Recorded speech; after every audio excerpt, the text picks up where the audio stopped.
here has ever been on a subway? I know that Florida does not have any subways, so if you've lived here all your life and have never visited New York or Chicago, maybe you have not had the chance to be on one or ride one. I recently visited New York, and I was finally able to get the underground subway experience. New York subways have been around since 1904, and today I will be informing you about who came up with the idea, the workers that made it happen, and what the subway is known for. So every time I see an invention, I always wonder who could have ever thought about this, and that was my first question when I wrote the subway. Alfred Ely Beach was the one with the idea.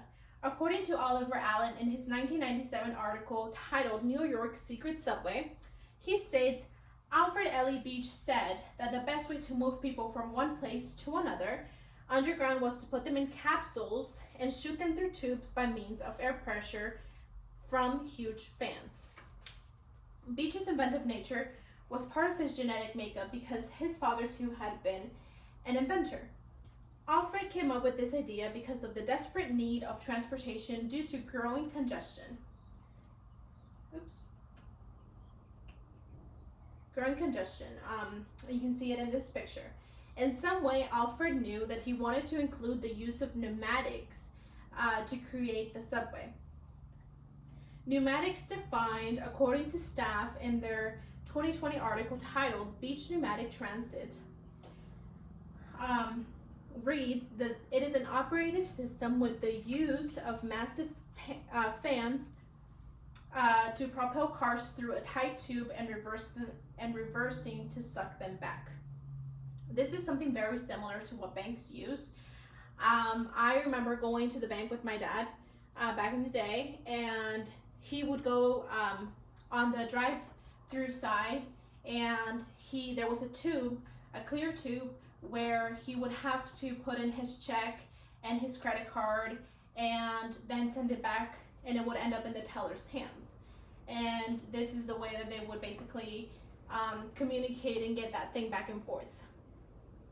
And so that was very similar to what Alfred wanted to create for the people of New York, but on a subway system. So Beach began working, and he first showed his findings in a laminated wooden tube 6 feet in diameter and 10 feet in length that could accommodate a car holding 10 people. He received a lot of attention, especially from one man that wanted to create an elevated railroad traversing Manhattan. So this man had the opposite vision of Alfred.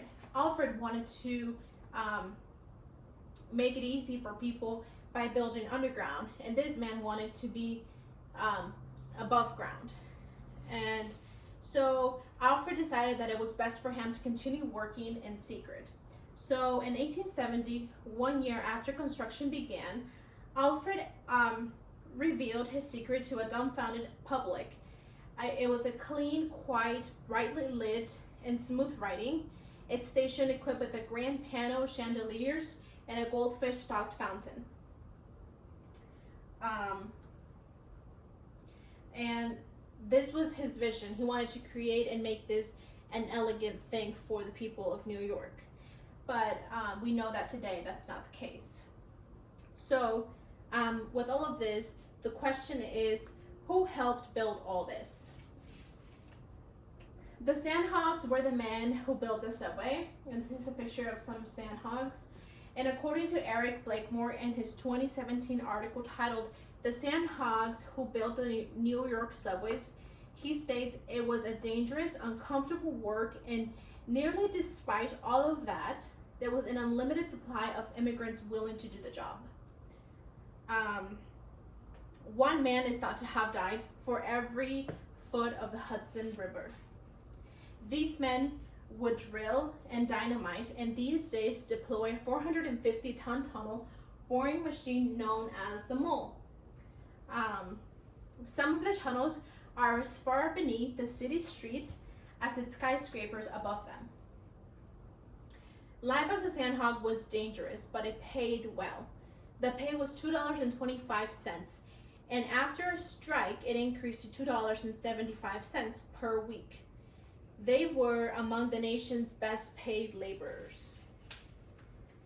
Many sandhogs died carving through the tunnels, but their biggest threat was silicosis, which was a lung disease, or it is a lung disease. And this disease is contrasted by inhaling small particles of silica, which is glittery dust that rose when rock was drilled or blasted.